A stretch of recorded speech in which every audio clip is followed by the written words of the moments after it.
Hello, good afternoon. This is Myesha Marie coming to do our reading the Bible together. Since we missed yesterday, I missed yesterday. We're gonna be reading Joshua chapter 4 and chapter 5 from the New Living Translation today. I hope you guys are doing well on this wonderful Wellness Wednesday. And so we're gonna go ahead and get started. When all the people had crossed the Jordan, the Lord said to Joshua, "Now choose 12 men, one from each tribe. Tell them, take 12 stones from the very place where the priests are standing in the middle of the Jordan. Carry them out and pile them up at the place where you will camp tonight." So Joshua called together the 12 men he had chosen, one from each of the tribes of Israel. He told them, "Go into the middle of the Jordan, in front of the ark of the Lord your God. Each of you must pick up one stone and carry it out on your shoulder. 12 stones in all, one for each of the 12 tribes of Israel. We will use these stones to build a memorial. In the future, your children will ask you, 'What do these stones mean?' Then you can tell them, 'They remind us that the Jordan River stopped flowing when the Ark of the Lord's covenant went across.' These stones will stand as a memorial among the people of Israel forever." So the men did as Joshua had commanded them. They took 12 stones from the middle of the Jordan River, one for each tribe, just as the Lord had told Joshua.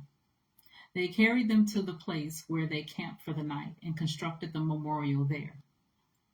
Joshua also set up another pile of 12 stones in the middle of the Jordan, at the place where the priests who carried the Ark of the Covenant were standing, and they are there to this day.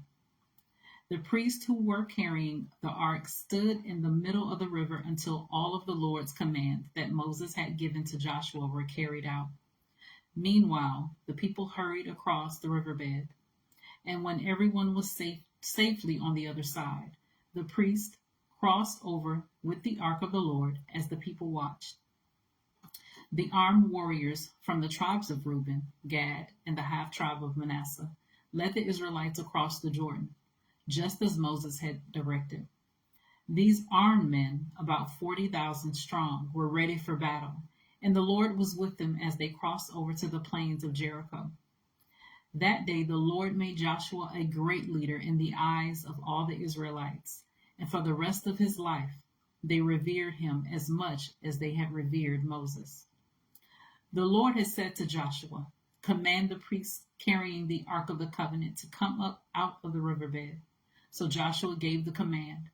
As soon as the priests carrying the Ark of the Lord's Covenant came up out of the riverbed and their feet were on high ground, the water of the Jordan returned and overflowed its banks as before.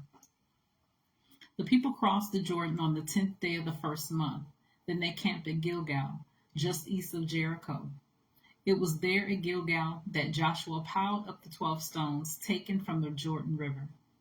Then Joshua said to the Israelites, "In the future your children will ask, 'What do these stones mean?' Then you can tell them, 'This is where the Israelites crossed the Jordan on dry ground. For the Lord your God dried up the river right before your eyes, and he kept it dry until you were all across, just as he did at the Red Sea. When he dried it up until we had all crossed over. He did this so all the nations of the earth might know that the Lord's hand is powerful, and so you might fear the Lord your God forever." And that was Joshua chapter 4. Now we're going to read Joshua chapter 5. When all the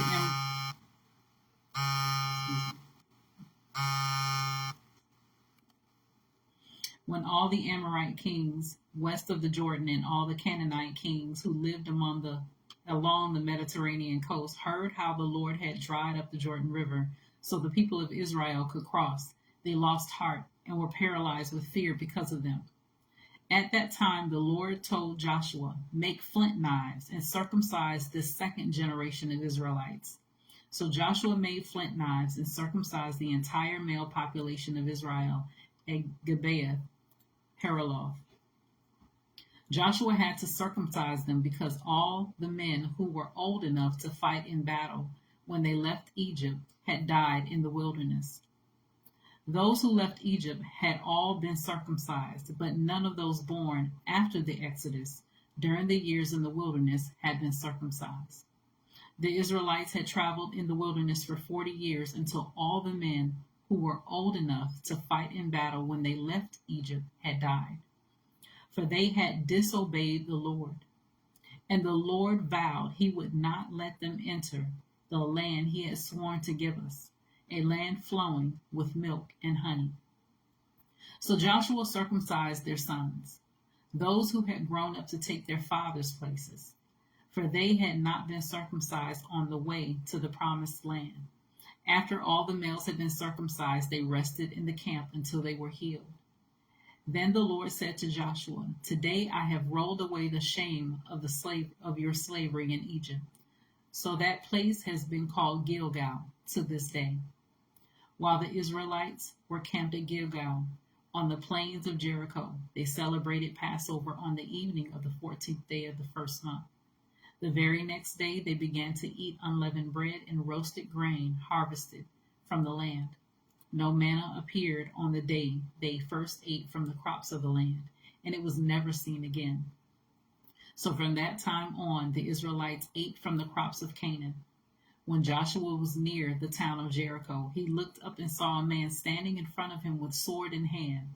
Joshua went up to him and demanded, "Are you friend or foe?" "Neither one," he replied. "I am the commander of the Lord's army." At this, Joshua fell with his face to the ground in reverence. "I am at your command," Joshua said. "What do you want your servant to do?" The commander of the Lord's army replied, "Take off your sandals, for the place where you are standing is holy." And Joshua did as he was told.